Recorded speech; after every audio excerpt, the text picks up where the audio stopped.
Assalamualaikum warahmatullahi wabarakatuh. Bagaimana kabar anak-anakku semuanya? Pak Guru berharap semoga anak-anak selalu dalam kesehatan dan senantiasa dalam lindungan Allah Subhanahu wa Ta'ala. Alhamdulillah, pada kesempatan yang baik ini kita belajar kembali bersama Pak Aziz Rahmanto. Anak-anakku yang Pak Guru banggakan, pada pembelajaran kali ini pendidikan agama Islam dengan subtema mengenal kitab-kitab Allah Subhanahu wa Ta'ala. Untuk memulai pembelajaran kali ini, marilah kita semua bersama membaca doa. A'udzu billahi minasyaitonir rajim. Bismillahirrahmanirrahim. Raditu billahi rabba wa bil islami dina wa bi Muhammadin nabiyya wa rasula. Rabbi zidni ilma warzuqni fahma. Amin. Semoga doa yang kita bacakan tadi kita diberi ilmu yang bermanfaat. Amin. Untuk selanjutnya, anak-anakku yang Pak Guru banggakan, pada subbahasan tentang mengenal kitab-kitab Allah Subhanahu wa Ta'ala, kita akan belajar tentang satu, perintah beriman kepada kitab-kitab Allah, dan yang kedua kita belajar tentang nama-nama kitab Allah. Anak-anakku yang hebat, kita sebagai orang yang beriman sudah mengetahui bahwa Allah menurunkan kitab untuk dijadikan pedoman dan panduan hidup manusia untuk mendapatkan kebahagiaan dunia dan kebahagiaan di akhirat. Namun yang lebih penting lagi bahwa Allah memerintahkan kita untuk beriman kepada kitab Al-Quran dan kitab-kitab yang diturunkan kepada Rasul-Rasul sebelumnya. Hal ini sebagaimana disebutkan di dalam Al-Quran surat An-Nisa ayat 136. A'udzu billahi minasyaitonir rajim. Bismillahirrahmanirrahim. Ya ayyuhalladzina amanu aminu billahi wa rasulihi wal kitabilladzi nazzala ala rasulihi wal kitabilladzi anzala min qabl. Wa man yakfur billahi wa malaikatihi wa kutubihi wa rusulihi wal yaumil akhir faqad dhalla dhalalan ba'ida. Yang artinya, wahai orang-orang yang beriman, tetaplah beriman kepada Allah Subhanahu wa Ta'ala dan Rasulnya Muhammad SAW, dan kepada kitab Al-Quran yang diturunkan kepada Rasulnya serta kitab yang diturunkan sebelumnya. Barang siapa ingkar kepada Allah Subhanahu wa Ta'ala, malaikat-malaikatnya, kitab-kitabnya, rasul-rasulnya, dan hari kemudian, maka sungguh orang itu telah tersesat sangat jauh.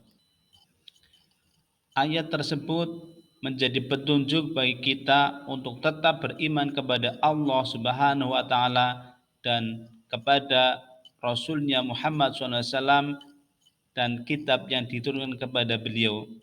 Selain itu, kita juga diperintahkan untuk beriman kepada kitab-kitab yang diturunkan sebelum Al-Quranul Karim.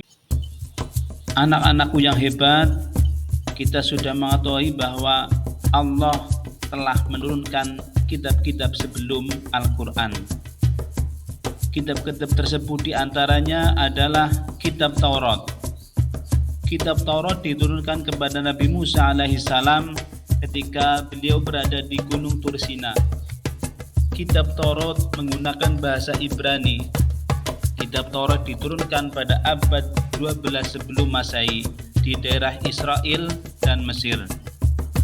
Allah Subhanahu wa taala menurunkan kitab Taurat kepada Nabi Musa alaihissalam sebagaimana disebutkan di dalam Al-Qur'an surat Al-Isra ayat 2, yaitu A'udzu billahi minasyaitonir rajim wa ataina Musal kitaba wa ja'alnahu hudan li bani Israil, yang artinya dan kami berikan kepada Musa kitab Taurat dan kami jadikan kitab Taurat itu sebagai petunjuk bagi Bani Israel. Kitab Taurat berisi tentang petunjuk kebenaran yang dapat dijadikan pedoman untuk memutuskan perkara yang dihadapi oleh orang-orang Yahudi pada saat itu. Kitab Taurat menerangkan dengan tegas akan datangnya Nabi terakhir, yaitu Nabi Muhammad SAW sebagai penutup para Nabi dan Rasul untuk menyempurnakan ajaran-ajaran sebelumnya. Dan kitab Taurat ini hanya berlaku pada zaman Nabi Musa alaihi. Kitab yang kedua yaitu kitab Zabur. Kitab Zabur ini diturunkan kepada Nabi Daud alaihissalam sebagaimana disebutkan di dalam Al-Qur'an surat Al-Isra ayat 55, yaitu A'udzu billahi minasyaitonir rajim wa laqad faddalna ba'dhan nabiyyina 'ala ba'di wa ataina Dawuda zabura, yang artinya dan sesungguhnya telah kami lebihkan sebagian nabi-nabi itu atas sebagian yang lain dan kami berikan Zabur kepada Daud. Anak-anakku yang hebat, kitab Zabur ini tidak mengandung syariat baru karena Nabi Daud diperintahkan Allah Subhanahu wa taala untuk meneruskan syariat yang dibawa Nabi Musa alaihissalam. Isi kitab Zabur ini adalah nyanyian puji-pujian bagi Allah Subhanahu wa taala yang dibawakan Nabi Daud alaihissalam. Karena itu kitab Zabur dikenal dengan sebutan Mazmur, yang artinya nyanyian atau puji-pujian. Kitab Zabur ini juga ditujukan kepada kaum Bani Israel, dan kitab Zabur hanya berlaku pada zaman Nabi Daud alaihissalam saja. Kitab yang ketiga yaitu kitab Injil. Kitab Injil diturunkan kepada Nabi Isa alaihissalam sebagaimana disebutkan di dalam Al-Qur'an surat Al-Maidah ayat 46. A'udzu billahi minasyaitonir rajim. Wa qaffayna 'ala atharihim bi Isa ibn Maryam musaddiqan lima baina yadayhi minat Taurat wa atainahul injila fihi hudaw wa nurun wa musaddiqan lima baina yadayhi minat Taurati wa hudaw wa mau'izatan lil muttaqin, yang artinya dan kami teruskan jejak mereka dengan mengutus Isa putra Maryam, membenarkan kitab-kitab yang sebelumnya yaitu Taurat, dan kami turunkan Injil kepadanya. Di dalamnya terdapat petunjuk dan cahaya, dan membenarkan kitab yang sebelumnya yaitu kitab Taurat, dan menjadi petunjuk serta pengajaran untuk orang-orang yang bertakwa. Kitab Injil ini diturunkan pada abad 1 Masehi di Yerusalem. Dalam bahasa Yunani, Injil berarti kabar selamat, pelajaran yang baru, atau kabar gembira. Selanjutnya, nama-nama kitab Allah yang telah diturunkan adalah kitab Al-Qur'an. Kitab Al-Qur'an ini diturunkan kepada Nabi Muhammad SAW melalui malaikat Jibril pada abad 6 Masehi di Mekah. Peristiwa turunnya Al-Qur'an disebut dengan Nuzulul Qur'an, yang terjadi pertama kali ketika Nabi Muhammad SAW menyendiri di Gua Hira, Mekah. Peristiwa turunnya Al-Qur'an menandai Nabi Muhammad SAW wasallam diangkat sebagai seorang Rasulullah utusan Allah Subhanahu wa taala saat beliau berusia 40 tahun.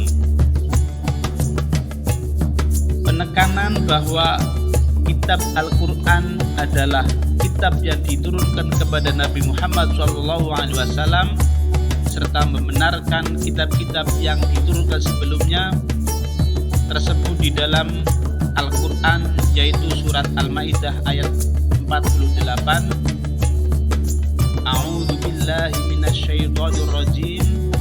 Wa anzalna ilaikal kitaba bil haqqi musaddiqan lima baina yadayhi minal kitabi wa muhaiminan alaihi.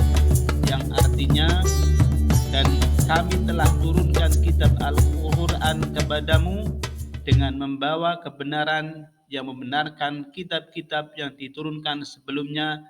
Dan anak-anakku yang Pak Guru banggakan bahwa kitab Al-Quran ini terdiri atas 114 surat yang terbagi dalam 30 juz dan terdapat 6.236 ayat. Al-Quran diwahyukan selama kurun waktu 22 tahun, 3 bulan, dan 22 hari. Kitab Al-Quran menyempurnakan seluruh hukum-hukum Allah Subhanahu wa taala yang terdapat pada kitab-kitab yang diturunkan sebelumnya.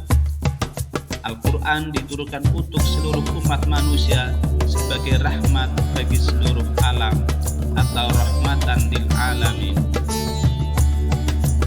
Dengan demikian anak-anakku, bahwa Allah telah menurunkan kitab yang berjumlah 4, yaitu pertama kitab Taurat yang diturunkan kepada Nabi Musa, kedua kitab Zabur diturunkan kepada Nabi Daud alaihissalam, yang ketiga kitab Injil diturunkan kepada Nabi Isa alaihissalam, dan yang keempat adalah kitab Al-Quran yang diturunkan kepada Nabi Muhammad SAW. Untuk anak-anakku yang hebat-hebat, setelah kita belajar tentang mengenal kitab-kitab Allah Subhanahu wa taala yang di dalamnya membahas perintah beriman kepada kitab-kitab Allah Subhanahu wa taala dan nama-nama kitab Allah Subhanahu wa taala, selanjutnya silahkan kepada anak-anakku untuk mengerjakan soal evaluasi berikut.